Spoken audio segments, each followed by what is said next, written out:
男人透过10米厚的墙体看到全副武装携带致命武器的入侵者，于是立刻将此事转告给女友，可对方却认为他应该弃武从文去做算命先生。结果下一秒不听老人言的悲剧发生了。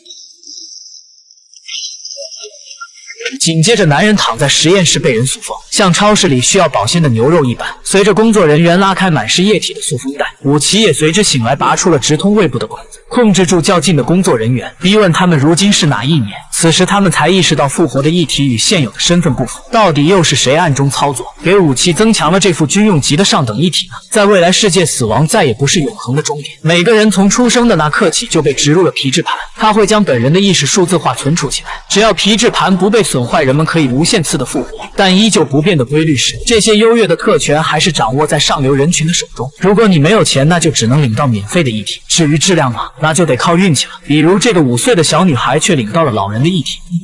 妈咪，父母无法接受这样的现实，但也没有办法，只因为一个字，他们是穷人。很快武奇就知道自己的复活并不是巧合。警员安娜将武奇带到上流社会的云中豪宅，富豪班克也开门见山，他想让武奇帮自己查一起凶杀案。武奇却很疑问，究竟死者是谁，会让班克这样的人物大费周章。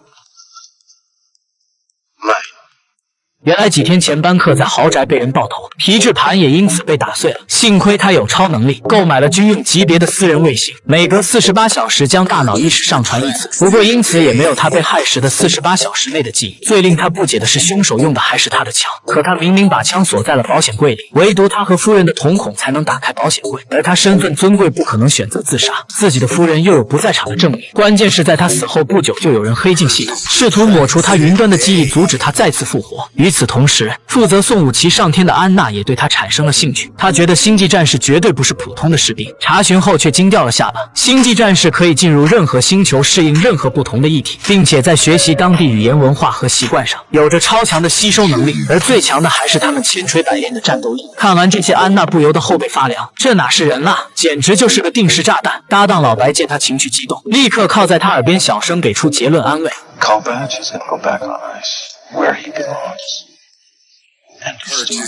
可即便老白说武奇会再次被冰冻，还是掩盖不住安娜焦虑惊恐的心情。另一边，为了生存改行做刑侦的武奇入住了幽静的乌鸦旅馆，但还没等他付款，后脑就被人用枪指。